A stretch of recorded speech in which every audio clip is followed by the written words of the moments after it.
बिस्मिल्लाहिर्रहमानिर्रहीम। अस्सलाम वालेकुम नाइन्थ क्लास। आज हम आपकी केमिस्ट्री की न्यू बुक के चैप्टर नंबर 2 एटॉमिक स्ट्रक्चर का सब टॉपिक बोहर एटॉमिक मॉडल को डिस्कस करेंगे।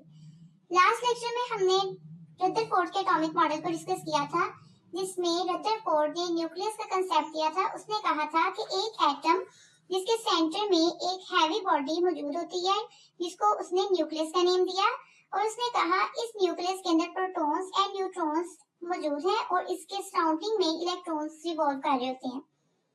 और फिर इसने ये भी कंसेप्ट दिया कि एक एटम के इर्द गिर्द जब इलेक्ट्रॉन्स, एक एटम के अंदर जो न्यूक्लियस है उसके इर्द गिर्द सराउंडिंग में जब इलेक्ट्रॉन्स रिवॉल्व कर रहे हैं तो वो कंटिन्यूअसली एनर्जी को एमिट कर रहे होते हैं, यानी वो कंटिन्यूअसली जैसे जैसे वो मूव कर रहे हैं वो अपनी एनर्जी को लूज कर रहे हैं।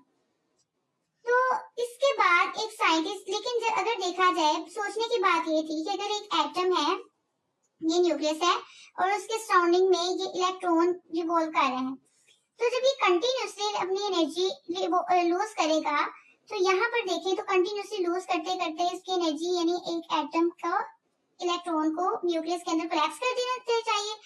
तो इसका क्या मतलब हुआ कि एटम को तो एग्जिस्ट ही नहीं करना चाहिए, क्योंकि अगर एक इलेक्ट्रॉन अपनी एनर्जी लूज करे इसका मतलब वो अल्टीमेटली एट अ टाइम आके किसी ना किसी वक्त पे आके जब उसकी एनर्जी जीरो हो जाएगी तो वो न्यूक्लियस में फॉल कर जाएगा, तो एटम एग्जिस्ट नहीं करेगा। इसका मतलब ये इसका डिफेक्ट हुआ।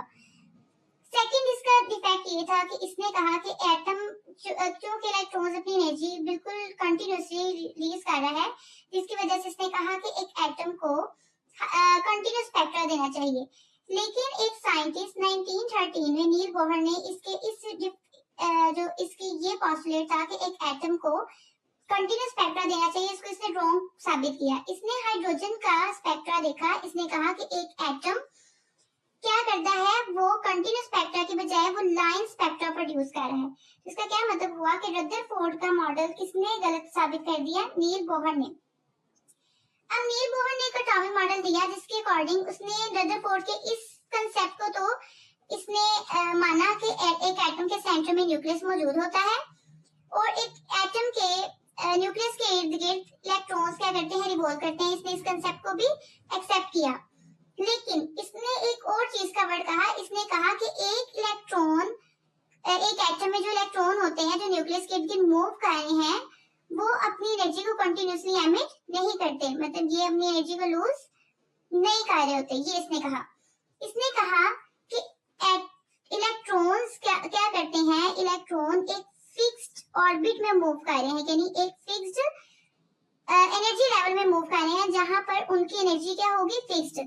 यहाँ पर देखिए electrons revolve around the nucleus of an atom in specific path, यानी एक स्पेसिफिक रास्ते पे मूव कर रहे हैं। ये नहीं है कि वो बिल्कुल रैंडम मूव कर रहे हैं, बल्कि इसने क्या कहा, स्पेसिफिक पाथ में मूव कर रहे हैं, जिसको क्या नेम दिया जाता है, ऑर्बिट एंड शेल का। अब इसने ये कंसेप्ट अपना दिया सोलर सिस्टम को सोचते हुए। देखिए अगर हम अपने सोलर सिस्टम की बात करें ना, तो सन के सराउंड में अर्थ रिवॉल्व कर रही है। हमें पता है कि सूरज के इर्द गिर्द जो है वो जमीन और बाकी सारे प्लैनेट्स क्या कर रहे हैं, मूव कर रहे हैं। अब ये तो नहीं हुआ इतनी देर की, आपको पता है कि दुनिया एग्जिस्ट कर रही है, तो कभी ये तो नहीं हुआ कि जमीन सूरज के जैसे यहाँ पर अगर ये अर्थ, ये सन है और यहाँ पर करके अर्थ रिवॉल्व कर रही है, तो कभी ऐसे तो नहीं हुआ कि अर्थ यहाँ पर आ गई हो, बहुत ज्यादा उसके करीब आ गई हो, या अर्थ बहुत ज्यादा दूर चले गई हो, कोई और प्लेनेट आगे आ गया हो, नहीं, बल्कि ऐसा बिल्कुल नहीं हुआ। इसका मतलब क्या है कि यानी सोलर सिस्टम में हमें पता है कि हर हमारा प्लेनेट जो है वो मूव कर रहा है एक स्पेसिफिक पाथ में। उसी तरह इसने कहा कि इलेक्ट्रॉन भी एक स्पेसिफिक पाथ में मूव कर रहा है अराउंड द न्यूक्लियस, जैसे लाइक सोलर सिस्टम की तरह उसने कहा। और फिर इसने क्या कहा कि हर पाथ में जब तक इलेक्ट्रॉन रहेगा तो वो अपनी एनर्जी को लूज नहीं करेगा। यानी अगर यहाँ पर ये देखिए मैंने ऑर्बिट एक स्पेसिफिक पाथ बनाया हुआ है, ये भी पाथ है और ये भी पाथ है। अब यहाँ पर देखें तो मैंने ये जो पाथ बनाया हुआ है इसके ऊपर देखें तो एक इलेक्ट्रॉन अगर यहाँ पर इधर जितनी देर तक वो मूव करता रहेगा वो अपनी एनर्जी को लूज नहीं करेगा। इसका मतलब वो उसकी एनर्जी क्या होगी, फिक्स होगी हर ऑर्बिट की। यानी इस पाथ को उसने क्या नेम दिया था, ऑर्बिट्स या शेल्स का। तो इसका क्या मतलब हुआ कि हर ऑर्बिट की एनर्जी क्या होगी, फिक्स होगी, क्योंकि एक इलेक्ट्रॉन जब तक अपनी ऑर्बिट में रहेगा वो अपनी एनर्जी को लूज नहीं करेगा और उसकी एक फिक्स एनर्जी होती है जिसको उसने क्या नेम दे दिया, एनर्जी लेवल्स का भी नेम दे दिया। यानी हम कह सकते हैं कि ये electron revolve in a fix path which is called orbit, shell और एनर्जी लेवल। अब जो एनर्जी लेवल न्यूक्लियस के करीब होता है उसको उसने क्या नेम दिया, उसको हमने क्या दिया, n इक्वल, यानी नंबर, हमने नंबर ऑफ n है, एन क्या शो करा, नंबर ऑफ शेल्स को। तो नंबर ऑफ शेल का हमने क्या कहा, जो पहला ऑर्बिट है उसको 1 दिया, एन जो दूसरा है उसको हमने सेकंड ऑर्बिट को हमने n इक्वल 2 कर दिया, और थर्ड ऑर्बिट को n इक्वल 3 एंड फोर्थ वाले को n equal 4 and so on. अब जो इलेक्ट्रॉन न्यूक्लियस के बिल्कुल करीब है उसकी एनर्जी क्या होगी, कम होगी, यानी वो मिनिमम एनर्जी को शो करता है। और जो इलेक्ट्रॉन न्यूक्लियस से जितना दूर होगा, यानी जितना ऑर्बिट उसका अवे होगा फ्रॉम द न्यूक्लियस, उसकी एनर्जी उतनी ही ज्यादा होगी। इसका मतलब क्या हुआ, n1 की जो एनर्जी लेवल है, जो पहला एनर्जी लेवल है शेल है, उसकी एनर्जी क्या होगी, सबसे कम होगी E2 की। तो इसको हम कह देते हैं कि ये E1 की एनर्जी क्या है, कम है, E2 की उससे ज्यादा है, E3 की उससे ज्यादा है, E4 की उससे ज्यादा होगी एंड सो ऑन, E5 की उससे ज्यादा होगी।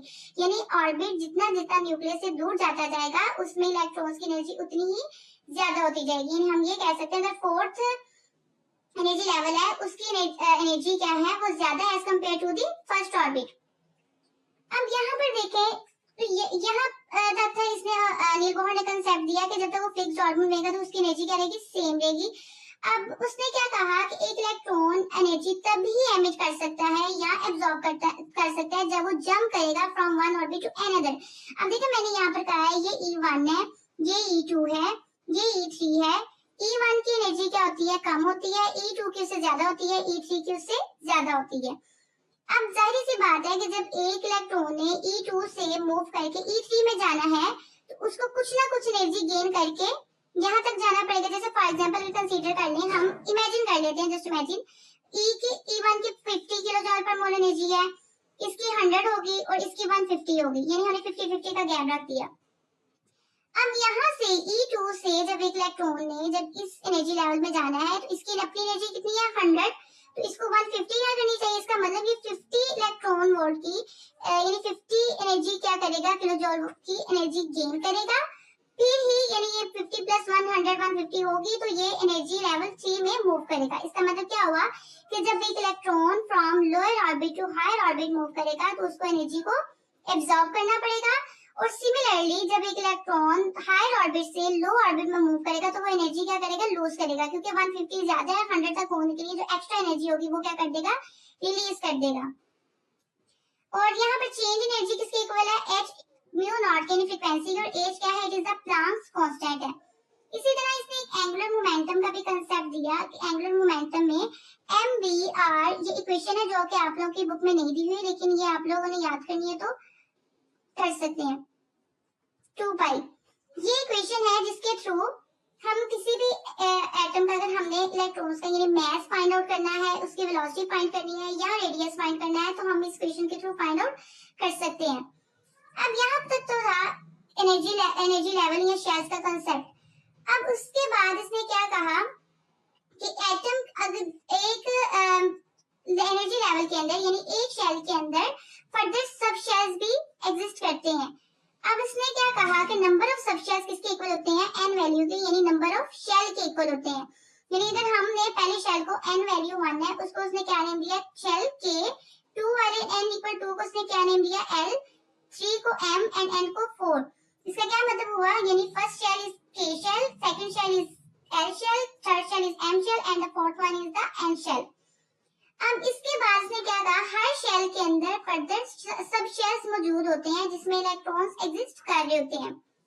जैसे फॉर एग्जांपल अगर आप लोग एक घर की एग्जांपल लेंगे ना तो घर में पोर्शंस होते हैं, रूम्स होते हैं, तो आप समझ लें जो फर्स्ट फ्लोर है उसमें जो रूम होगा यानी first floor, second floor and third floor उसको कंसीडर कर लें वो शेल है। अब हर फ्लोर में जो रूम होंगे उसको क्या कहा जाता है, सब शेल।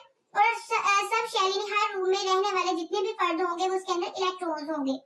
तो अब यहाँ पर देखिए जो सब शेल है उसमें k शेल की n वैल्यू कितनी है, 1, यानी वो पहला शेल है, उसके अंदर कितने सब शेल्स एग्जिस्ट करेंगे, 1 ही, क्योंकि हमने कहा है कि नंबर ऑफ सब शेल किसके इक्वल होता है, n वैल्यू के इक्वल होता है। इसका मतलब 1 n इक्वल है यानी उसके अंदर कितने सब शेल आएंगे, 1, यानी कितने, उसको हमने क्या नेम दे दिया, s का। सेकंड n वैल्यू में यानी l शेल के अंदर कितने सब शेल एग्जिस्ट करेंगे, 2, क्योंकि ये 2 है ये भी 2 होंगे, कौन कौन से, s एंड p। थर्ड है m शेल के अंदर कितने सब सबशेल एग्जिस्ट करेंगे 3 यानी S, P एंड D, और N के अंदर कितने एग्जिस्ट करेंगे क्योंकि N 4 है, S, P, D and F यानी 4 सबशेल एग्जिस्ट करेंगे इसमें।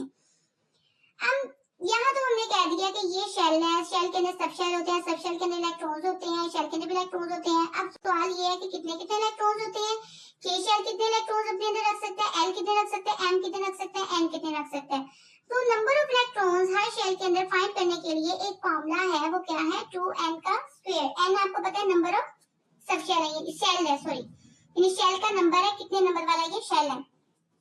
तो number of electrons in a shell that number of electrons that a shell can accommodate किसके इक्वल है 2n स्क्वायर के इक्वल है।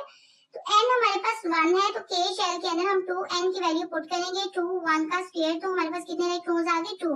इसका मतलब k शेल के अंदर कितने मैक्सिमम इलेक्ट्रॉन्स आ सकते हैं 2। सिमिलरली हमने जब l का किया तो l में कितने इलेक्ट्रॉन्स आ सकते हैं 8, एंड m में कितने आएंगे 18 एंड n में 32। इसका मतलब 2 8 18 एंड 32 यानी k शेल 2 इलेक्ट्रॉन्स कॉम्बिनेट कर सकता है, l के अंदर 8 आ सकते हैं, m के अंदर 18 आ सकते हैं एंड n के अंदर 32 इलेक्ट्रॉन्स आ सकते हैं। इसी तरह अब ये तो हमने कह दिया कि ये तो शेल के अंदर है। अब जो यहाँ पर बात हमने की है कि हर शेल के अंदर सबशेल होते हैं। अब सवाल ये पैदा होता है कि हर सबशेल के अंदर कितने इलेक्ट्रॉन्स कॉम्बिनेट होने चाहिए। देखिए यहाँ से देखने में पता चल रहा है कि K के अंदर तो मैक्सिमम 2 इलेक्ट्रॉन आ सकते हैं, उसके पास सबशेल भी एक ही है, तो इसका मतलब 2 के 2 इलेक्ट्रॉन सबशेल S के अंदर लाई करेंगे, यानी S कितने इलेक्ट्रॉन्स कॉम्बिनेट कर सकता है 2। अब यहाँ पर देखें तो यहाँ पर अगर हमने 2 कर दिए L के अंदर, क्योंकि हमने कह दिया कि S कितने इलेक्ट्रॉन्स कॉम्बिनेट कर सकता है 2, तो हम सबके ऊपर 2 2 लिख देते हैं, ठीक है। अब नेक्स्ट देखें तो यहाँ पर L के अंदर कितने इलेक्ट्रॉन्स आते हैं टोटल 8, तो इसका मतलब P के अंदर कितने इलेक्ट्रॉन्स कॉम्बिनेट करने चाहिए 6 6 + 2 8, ये पूरे हो गए। तो इसका मतलब P कितने इलेक्ट्रॉन्स कॉम्बिनेट कर सकता है अपने अंदर 6 electrons, maximum electrons कॉम्बिनेट in P subshell is 6। And अब हम सबके अंदर P का हमने कह दिया कि 6 इलेक्ट्रॉन्स कॉम्बिनेट कर रहे हैं। अब आप देखें कि M के अंदर कितने इलेक्ट्रॉन्स टोटल आते हैं 18 आते हैं, तो जो D सबशेल है वो कितने इलेक्ट्रॉन्स कॉम्बिनेट कर सकता है 10। अगर आप यहाँ पर देखें तो 2 + 6 18 में 2 + 6 8 और 8 में 10 प्लस करें तो 18 बनता है, यानी M के भी इलेक्ट्रॉन्स पूरे हो गए, यानी S के अंदर 2, P के अंदर 6 एंड D के अंदर 10। इसका मतलब D कितने इलेक्ट्रॉन्स कॉम्बिनेट कर सकती है 10। अब 2 + 6 + 8 18 में 14 प्लस करें तो वो बनते हैं 32। इसका मतलब F सबशेल कितने इलेक्ट्रॉन्स कॉम्बिनेट कर सकता है 14। तो ये आपने याद रखना है क्योंकि ये बहुत जरूरी है। इसके साथ साथ आप लोगों को जब इलेक्ट्रॉनिक कॉन्फ़िगरेशन करना होता है उसके लिए आप लोगों को number of electrons in shell and subshell याद रखना बहुत जरूरी है। तो आप इसको साथ साथ एक दफा रीड करें। K के अंदर कितने इलेक्ट्रॉन्स आते हैं 2, L के अंदर 8, M के अंदर 18 एंड N के अंदर 32। सिमिलरली सबशेल के अंदर S कितने कॉम्बिनेट इलेक्ट्रॉन्स कर सकता है 2, P 6, D 10 एंड F कितने इलेक्ट्रॉन्स कॉम्बिनेट कर सकती है 14। यहाँ तक इसने कंसेप्ट दिया था बोहर ने कि एक इलेक्ट्रॉन्स कि एक एटम में न्यूक्लियस के इर्द गिर्द एनर्जी फिक्स्ड एनर्जी लेवल होते हैं जिसकी एक फिक्स्ड एनर्जी होती है, और हर ऑर्बिट और हर एनर्जी लेवल को उसने क्या नेम दे दिया, यानी हर जो फिक्स्ड पाथ को उसने ऑर्बिट शेल एनर्जी लेवल कर दिया, और उसने कहा कि हर शेल के अंदर फर्दर सबशेल्स होते हैं, और इसी तरह से कहा कि हम इसमें इलेक्ट्रॉन्स को फाइंड आउट भी कर सकते हैं। लेकिन मॉडर्न अप्रोच के अकॉर्डिंग हम अगर आज के तहकीक के अकॉर्डिंग देखें तो इसमें तो सर्कुलर पाथ हमने कह दिया कि ये पाथ स्पेसिफिक होते हैं। इसका मतलब यहाँ पर चांस है कि हम इलेक्ट्रॉन्स को फाइंड आउट भी कर सकते हैं। इस इक्वेशन के अकॉर्डिंग हम एक इलेक्ट्रॉन का मास वगैरह भी फाइंड आउट कर सकते हैं। लेकिन मॉडर्न अप्रोच के अकॉर्डिंग क्या है कि इलेक्ट्रॉन्स एग्जिस्ट तो कर रहे हैं स्पेसिफिक पाथ में, लेकिन हम यहाँ पर 100% हमारे पास चांस नहीं है। हम 100% किसी भी इलेक्ट्रॉन को फाइंड आउट नहीं कर सकते, यानी देयर इज अ प्रोबेबिलिटी। हम यहाँ प्रोबेबिलिटी लगा सकते हैं कि हम कह सकते हैं कि एक ये वाला अगर K शेल है, हम कह सकते हैं कि K शेल के अंदर जहाँ पर इलेक्ट्रॉन एग्जिस्ट कर रहा है इस टाइम पे और इस वेलोसिटी के साथ वो मूव कर रहा है, यानी हम प्रोबेबिलिटी फाइंड कर सकते हैं, लेकिन हम 100% नहीं कह सकते कि इलेक्ट्रॉन यहाँ पर एग्जिस्ट इस स्पेसिफिक जगह पे एग्जिस्ट कर रहा है। और आप लोगों की बुक पे एक यहाँ पर एमसीक्यूज भी दिया हुआ है, जिसमें अगर आप देखो तो एटम में सबसे पीरियोडिक टेबल में सबसे लार्जेस्ट एटम कौन सा एग्जिस्ट कर रहा है सीजियम, और सबसे स्मॉलेस्ट एटम कौन सा लाई करता है हीलियम। दिस इज एमसीक्यूज, और ये आप लोगों की नॉलेज के लिए भी बहुत ज्यादा जरूरी है कि लार्जेस्ट एटम पेरियोडिक में कौन सा होता है, सीजियम, एंड स्मॉलेस्ट कौन सा होता है, हीलियम। और सीजियम का एटम हीलियम के एटम से कितना गुना बड़ा है, 9 टाइम्स। और ये एमसीक्यूज है, मोस्ट इंपोर्टेंट जो कि आपके पेपर में वो पूछेगा भी। याद रखना हमारा आज का लेक्चर। तब तक के लिए अल्लाह हाफिज।